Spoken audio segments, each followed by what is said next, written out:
22 نومبر باندې کوم اهل تشی لشکر کشي وکړه او دلته نقصانونه ورسولو.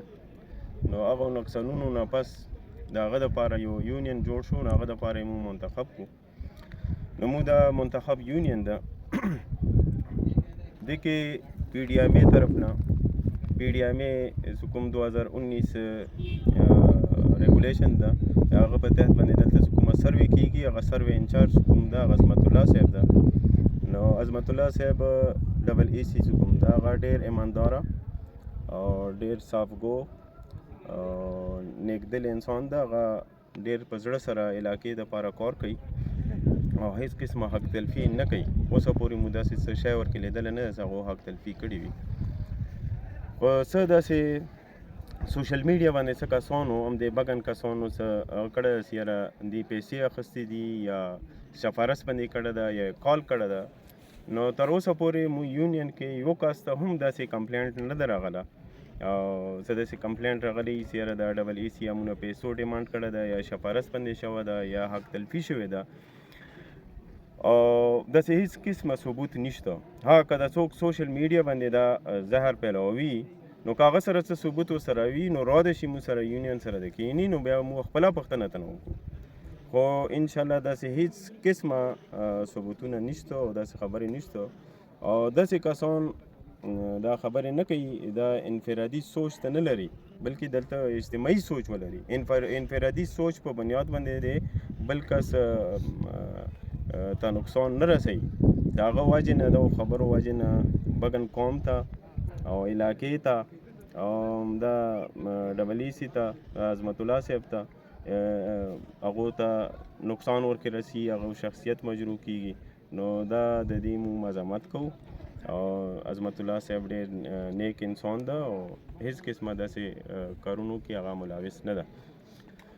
او بله خبره دا ده مو حکومت نه دا مطالبه ده چې کوم دا سروې کیږي دا سروې چې کوم ده دا د پی ډي ایم اے 2019 ریګولیشن چې کوم دی هغه په تحت باندې کیږي. نو هغه کې ډېرې کمې پیسې دي د هغه دپاره. هغه خو یو دا خو شی بدل ده دې کې پکار دی دې کې انویشن وشي.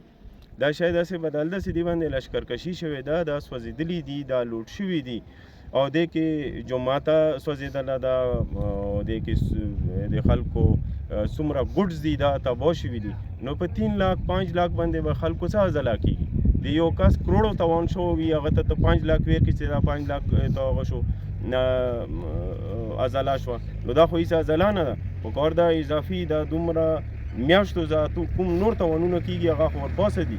اوس کوم موجوده په دکانونو کې وو په کورونو کې وو یو کس کور کې چې کوم ده هغه 4 رونه دي 4 رونو ودونه دي هغو ته بیل بیل کس ته جهیز راغله ده. نو هغو هر یو ورور جهیز ختم شوه ده. هغو صحیح ده هغو 4 کمرې وې او هغو بیل بیل رونه وو بیل بیل ودونه وو بیل بیل بچي وو. نو هغو ګوډز کوم سامانونه وو د علاقونو هغه یې لکه تباه شوي دي، هغه یې لوټ شوي دي، هغه یې سوځېدلي دي، هغه ایرې شوي دي.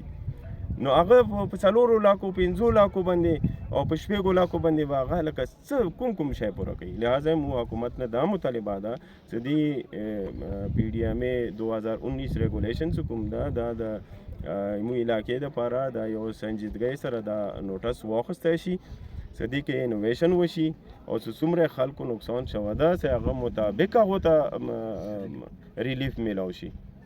ډېره مننه، شکریه. بل یو ریکویسټ وکړو ډي سی کورم نه څه څومره زر کېدای شي این ډي ایم اے سره والا سره هم خپل رابطې شروع کړي هغو ته لیټر ایشو کړي چې د این ډي ایم اے فنډ هم زر تر زره این ډي ایم اے والا فنډ هم زر تر زره ریلیز شي مته. او بل د مو څومره د کندرون یو چونکې مو وروسته کوم د هغو سروې روان سمیډه والا نو ډي صاحب ته دا درخواست کوو هغه د سمیډه والا سره هم په رابطې شي او این ډي ایم اے والا سره هم په رابطې شي چونکې پی ډي ایم اے والا مو ته ډېر کم فنډز ریلیف کړی. مهرباني.